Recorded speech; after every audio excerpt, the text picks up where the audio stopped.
सुबह का समय है और घर में रोज की तरह काम की हलचल है। सुनीता देवी अपने कमरे में बैठी हैं और पूजा किचन में नाश्ता बना रही है।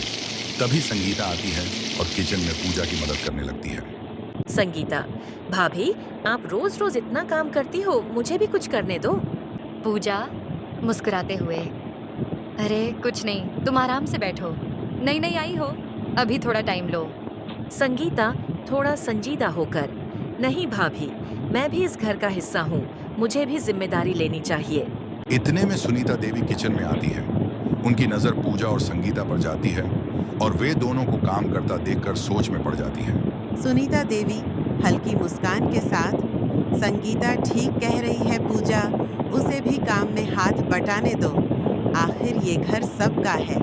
पूजा को यह बात सुनकर थोड़ा अजीब लगता है, क्योंकि वह हमेशा से घर का सारा काम खुद ही संभालती आई है।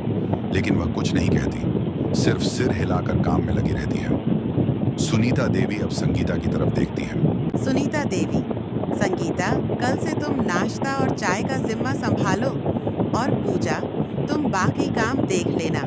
इस तरह सबका काम बंट जाएगा और किसी पर ज्यादा बोझ भी नहीं पड़ेगा।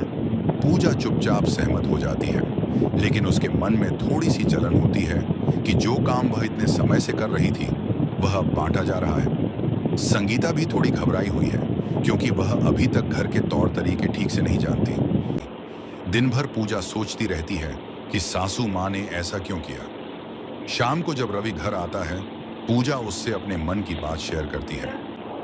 पूजा हल्की नाराजगी से, रवि, तुम्हारी मम्मी जी ने अचानक से सारा काम बांट दिया। क्या मैं अपना काम ठीक से नहीं कर रही थी? रवि शांत स्वर में, अरे ऐसा कुछ नहीं है पूजा। मम्मी बस चाहती हैं कि काम का बोझ थोड़ा हल्का हो जाए, तुम पर भी और संगीता पर भी। तुम ये क्यों सोच रही हो कि मम्मी जी तुमसे नाखुश हैं? पूजा, मुझे ऐसा लगता है कि मम्मी जी अब संगीता को ज्यादा महत्व दे रही हैं। रवि मुस्कुराते हुए, तुम फालतू की बातों पर ध्यान मत दो। तुम हमेशा मम्मी का ख्याल रखती हो, वे ये बात अच्छे से जानती हैं। बस अब घर में नई बहू आई है तो जिम्मेदारियां भी बांटी जा रही हैं। पूजा कुछ शांत हो जाती है, लेकिन मन में अभी भी सवाल बाकी है कि क्या यह बंटवारा सही था।